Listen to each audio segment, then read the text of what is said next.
Message చదివినా madam, అసలు నాకు ఏమీ తెలియదు మేడం. చూసిన రీల్ చూసి ఏంటి అనుకొని కనుక్కొని వచ్చేసిన నేను ఇక వెంటనే. ఓకే. మేడం చెప్పారు, నువ్వు నా మీద హోప్ తోటి వచ్చేసేయి, నేనున్నా నీకు అని చెప్పగానే ఆ! డైరెక్ట్ ఇక కొంచెం మనీ అరేంజ్ చేసేసుకొని వచ్చేసిన, ఏం ఆలోచించలే ఓకే. ఆ! అసలు. హ్మ్. ఫస్ట్ ఏదన్నా చెయ్యాలని తప్పని ఈ రోజు చాలా అంటే చాలా హ్యాపీ ఉన్నా స్టారీ వల్ల నేనైతే. హ్మ్. హ్మ్. అప్డేట్ మార్కెటింగ్ చేస్తున్నా, ఫ్రీలాన్సింగ్ కూడా చేస్తున్నా. ఇప్పుడు ఇప్పుడు మెమరబుల్ వీడియోస్ ఉంటాయి కదా మేడం, చనిపోయిన వాళ్ళవి హ్మ్. కూడా నాకు ఫ్రీలాన్సింగ్ వర్క్స్ వస్తున్నాయి, వాళ్ళవి కూడా చేస్తున్నా నేను హ్మ్. ఆ! టోటల్ గా అయితే. ఓకే. రీసెంట్ గా 50-60 దాకా వచ్చేసిన, 60K దేంట్లో? దాకా వచ్చేసిన. అచ్చా! ఓకే.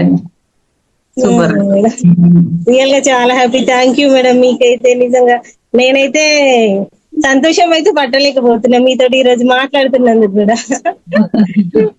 ఇంత దాకా వస్తాను కూడా అనుకోలేదు నేను, నాలో ఇట్లా కూడా ఉందా టాలెంట్ అని. తీసింది స్టార్వి, నేను ఆ టాలెంట్ తీసింది అయితే.